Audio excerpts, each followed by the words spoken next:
আসসালামু আলাইকুম ভিউয়ার্স। আজকে আমি আপনাদেরকে দেখাবো কিভাবে আলু কেটে ডাইস বানিয়ে ব্লক প্রিন্ট করা যাবে। আমার কাছে যেহেতু কোনো রকমের ব্লক প্রিন্টের ডাইস ছিল না, তার জন্য চিন্তা করলাম আলুতে ডিজাইন কেটে নেই, তারপরে সেটা দিয়ে আমি ডাইস বানিয়ে সুন্দর ব্লক প্রিন্ট করে নেই। এইভাবে আলু দিয়ে ডাইস বানিয়ে এত সুন্দর ডিজাইন যে করা যাবে এটা আসলে আমি আগেও বুঝতে পারিনি। এটাই আমি প্রথম কাজ, ভাবলাম আপনাদের সাথে শেয়ার করি। এভাবে আপনারা চাইলে ঘরে থাকা উপকরণ দিয়ে ডাইস বানিয়ে সুন্দর সুন্দর ব্লক প্রিন্ট করতে পারবেন। দেখেন আমি কিভাবে ডাইসটি কেটে নিচ্ছি দেখানোর চেষ্টা করেছি। প্রথমে আমি 4 খণ্ড 4 ভাগে ভাগ করে নিয়েছি। এরপরে প্রতি ভাগের থেকে আরও কতগুলো ফুলের মতো ডিজাইন করে সুন্দর করে কেটে কেটে নিচ্ছি। আমার কাছে দেখেন ডাইস কাটার জন্য বিভিন্ন রকমের ক্রাফটের জন্য ছুরি থাকে, সেগুলো চাকু ছিল না। জাস্ট আমার কাছে যেটা ছিল ঘরে একটা ফল কাটার চাকু, সেটা দিয়ে আমি কেটে নিচ্ছি। এবার সুন্দর করে ডিজাইনটা আর্ট করে নিয়ে তারপরে হচ্ছে এটা দিয়ে আমি ব্লক প্রিন্টটা করব। আমি আগে কখনো ব্লক প্রিন্ট সেরকমভাবে করিনি। জাস্ট আমি রঙের মিশ্রণ বা এই ধরনের কোনো কাজের অভিজ্ঞতা আমার নেই। আমি নিজস্ব আইডিয়া থেকে এই কাজটা করেছি। এখন আমি সুন্দর মতো ডিজাইনটা কেটে নিচ্ছি। দেখেন আমি কিন্তু দেখানোর চেষ্টা করছি খুব কাছ থেকে। আশা করি দেখে আপনারা বুঝতে পারবেন। আপনারা যে কোনো রকমের ডিজাইন করতে পারবেন। আমি আমার পছন্দ মতো সিম্পল জাস্ট একটু ফুল করে নিয়েছি। আপনারা চাইলে যে কোনো রকমের ডিজাইন এটাতে করতে পারবেন। এটাতে চাইলে আপনারা বর্ডার লাইন বা যে কোনো ধরনের কাজগুলো করতে পারবেন। আর আলুতে ডাইস করলে হয় কি, কাটাটা খুব সহজ হয় এবং খুব ভালো মতো রঙও বসে, আমি যা দেখলাম আর কি। এভাবে আমি সম্পূর্ণ ডাইসটি কেটে নিয়েছি। তারপরে কীভাবে আমি এটা দিয়েই ব্লক প্রিন্টটা করেছি সেটা আপনাদের সাথে শেয়ার করব। আর এইভাবে ডাইস কেটে নিলে এত সুন্দর ছাপ আসে, দেখেই আপনারাও মুগ্ধ হয়ে যাবেন। চলুন দেখা যাক আমি কীভাবে এবার এই ডাইসটা ব্যবহার করব। দেখেন আমি রঙের মিশ্রণটা নিয়ে নিয়েছি। দেখেন মাঝখানে চারদিকে সবুজ কালার, মাঝখানে আমি পিঙ্ক কালার দিয়েছি যাতে একসাথেই দুটো কালারের ব্লক প্রিন্ট করা যায়। দেখেন আমি টুকরো কাপড়ে দেখানোর চেষ্টা করতেছি। দেখেন জাস্ট অসাধারণ, কি সুন্দর ফ্লাওয়ারটা হয়েছে দেখতে পাচ্ছেন। আর হ্যাঁ, রঙের মিশ্রণটা আর কি আমি যে অ্যাক্রিলিক কালার আছে, রেডি কালার যেগুলা, সেটা দিয়েই করেছি। আর আমি যেহেতু বেক্সিবয়েল কাপড়ের উপরে এই প্রিন্টটা করেছি, তার জন্য হচ্ছে আমি রঙের ভিতরে কিছুটা পানি মিশিয়ে নিয়েছি। দেখেন আমি মাঝখানে গোলাপি কালার এবং দুই সাইডে গোল করে হচ্ছে সবুজ কালার দিয়েছি। আর রঙটা আমি একটু পানি দিয়ে পাতলা করে বানিয়ে নিয়েছি আর কি। দেখেন আমি আমার জামাতে করতেছি, মাঝখানে পিঙ্ক কালার পড়তেছে এবং দুই সাইডে সবুজ কালার পড়তেছে।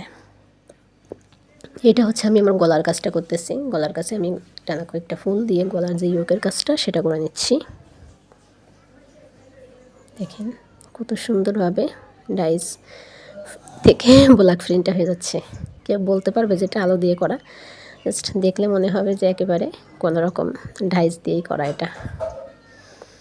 আমি আমার গলার কাছে প্রথমে এদিকে 4টা, তারপর আবার 4টা করে 2টা লেয়ার করে দিচ্ছি। এভাবে দিয়ে আমি গলার ডিজাইনটা করব। জাস্ট অসাধারণ হয়েছে। যেহেতু আমি 2টা কালার কম্বিনেশনে করতেছি, বারবার আমার আর কালার লাগানো লাগতেছে না, একবারে এই কালার কম্বিনেশনটা হয়ে যাচ্ছে। ডিজাইনটা করার পরে আমি জাস্ট মুগ্ধ হয়ে গেছিলাম যে আমার এত সুন্দর ক্রিয়েটিভিটি দেখে। এই যে দেখেন আমি পাশাপাশি 4টা 8টা করে ফ্লাওয়ার দিয়ে নিছি। এটা হচ্ছে আমার গলার কাছে কাজটা করতেছি আর কি। গলার ডিজাইন অনুযায়ী কয়েকটা কাজ আমি করে নিলাম। এই সাইডে দেখেন একটু ফাঁকা ফাঁকা দিয়ে ফেলছিলাম, যার জন্য পুরো ফুলটা করতেছিল না। যাই হোক, নিজের জন্য করা আর প্রথমবার করেছি, এটাতেই আমি স্যাটিসফাইড। এভাবে আমি গলার কাজটা করে নিলাম। এখন সম্পূর্ণ জামার অংশ আমি এই কাজগুলো করব। নিচেও আমি এরকম করে একটা প্যানেল দিয়ে নিব, বর্ডার লাইনের মতো করে পাশাপাশি বসিয়ে নিব। আর নিচে দেখেন আমি একটা লেজ ব্যবহার করেছি, এই লেজের নিচেও আমি একটা বর্ডার লাইন দিব। আর এখানে খুব কম কাপড় ছিল, প্রায় 1.5 গজ কাপড়ের মতো ছিল, একটা টুকরো কাপড়, ভাবলাম এটাতেই করি। আর কাপড়টা ছিল বেক্সিবয়েল, তার জন্য আমি রঙটা খুবই পাতলা করে নিয়েছিলাম পানি দিয়ে। তাতে হবে কি, রঙটা শুকানোর পরে খুব বেশি মোটা হবে না এবং খসখসে হবে না। দেখেন জাস্ট রঙ করা কত সহজ। আপনারা চাইলে যে কোনো কালার কম্বিনেশনে করতে পারবেন। আর আমি যেহেতু ভিতরে গোলাপি কালার এবং সাইডে হচ্ছে সবুজ কালার দিয়েছি, তার জন্য এই ধরনের একসাথে আমি রঙ বসিয়ে কিন্তু ডিজাইনটা করে নিচ্ছি। দেখেন এখন আমি সমস্ত মিডলে হালকা হালকা করে চারিদিকে ফ্লাওয়ারগুলো দিয়ে নেব, তাতে হবে কি পুরো প্রিন্টের কাপড়ের মতো মনে হবে। এই জামাটা আমি পরবর্তীতে রেডিও করে নিয়েছি। বানানোর পরে জামাটা কেমন হয়েছে সেটাও আপনাদের সাথে শেয়ার করব। দেখেন সব জায়গায় হাতের আন্দাজেই ফ্লাওয়ারগুলো দিয়ে নিচ্ছি। এখানে খুব বেশি ইসের রঙের আমার প্রয়োজন হয়নি, কারণ কি একদম পাতলা করে নিয়েছিলাম, তো যতটুকু রঙ গুলিয়ে নিয়েছিলাম ততটুকুতে কাজ হয়ে গেছে। আমি 1 চামচ রঙ এবং 1.5 চামচ পানি দিয়ে আমি রঙটা তৈরি করেছিলাম। দেখেন আমি চারিদিকে হাতের আন্দাজে পাতলা পাতলা করে ফুলগুলো দিয়ে নিচ্ছি, এবং ফুলগুলো এত সুন্দরভাবে হচ্ছিল, মনেই হচ্ছিল যে কোনো প্রফেশনাল কেউ করতেছে। বাট আমি কিন্তু এই প্রথমবারই পেইন্ট করতেছি, ব্লক প্রিন্ট আর কি। যেহেতু আমার কাছে হ্যান্ড পেইন্টের ওই অ্যাক্রিলিক কালারগুলো ছিল, ভাবলাম এটা দিয়েই করি। আমি কোনো রেডি কালার কিনে আনিনি, সেটার সাথে পানি মিশিয়েই করতেছি। আর যেহেতু অনেকে প্রশ্ন করবেন যে আপু পানি মিশিয়ে করলে কি এই রঙটা উঠে যাবে না, এটা 24 ঘন্টা শুকানোর পরে তারপর হচ্ছে উল্টা দিক দিয়ে আমি আয়রন করে নিয়েছিলাম, কোনো রঙ ওঠে নেই, 1 ফোঁটা রঙও যায়নি, এবং ডিজাইনটা খুব সুন্দর মতোই বসেছিল। দেখেন এই হচ্ছে আমার নিচের প্যানেলটা। এর নিচে আমি আরও একটা বর্ডার লাইন যোগ করব। দেখেন জয়েন্ট করা লেসটা লাগিয়ে নিয়েছিলাম, খুব সুন্দর লাগতেছিল। আর যে কালার, হালকা কালারের কাপড়ের পরে এই ধরনের হালকা রঙের কাজটি খুব সুন্দর মতো মানানসই হয়েছিল।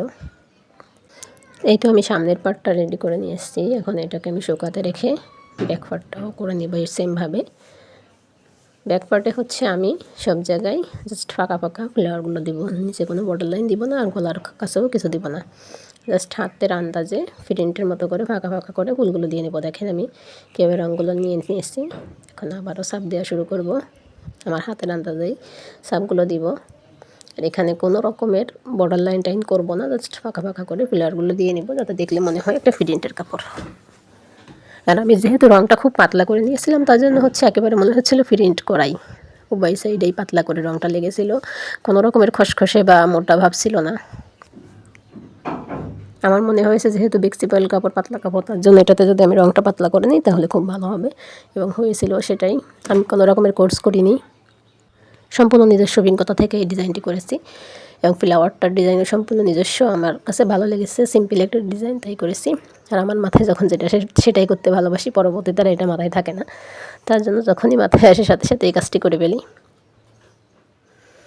আপনারা চাইলে এই ধরনের সুন্দর সুন্দর কাজ করতে পারবেন। দেখেন আমি জাস্ট হাতের আন্দাজে ফুলের চাপগুলো দিয়ে নিচ্ছি। একটু এলোমেলো হতে পারে, প্রথমবার কাজ করতেছি, বাট অনেকটাই সুন্দর হয়েছে, এবং সবাই খুব পছন্দ করেছিল। যখন কাজ করতেছিলাম আশেপাশে অনেকেই দাঁড়িয়ে দাঁড়িয়ে দেখতেছিল যে আলো দিয়ে কীভাবে ডিজাইন করা যায়। জামাটা বানানোর পরে তো জাস্ট আমি দেখে একেবারে মুগ্ধ হয়ে গেছি যে এত সুন্দর হতে পারে। এই যে দেখেন আমি আমার হাতের আন্দাজেই কয়েকটা শাড়ি করে করে একটু ফাঁকা ফাঁকা করে করে যতটুকু সম্ভব চেষ্টা করতেছি একই রকম গ্যাপ দিয়ে দিয়ে ফুলগুলো করার। দেখেন আমি কিন্তু সুন্দর মতো ফ্লাওয়ারগুলো দিয়ে নিচ্ছি। আর যেহেতু আমি নিজেই টেইলর, তার জন্য হচ্ছে যে আমার 2টা অংশ কিন্তু আমি কেটে নিয়েছিলাম। কাপড় যেহেতু অনেক কম ছিল, তার জন্য আমি কেটে তারপরে সেই অংশে আমি প্রিন্টগুলো করতেছি। কারণ দেখা যায় যে বেশি কাপড়ে করলে অনেক সময় রঙ এর অপচয় হয়।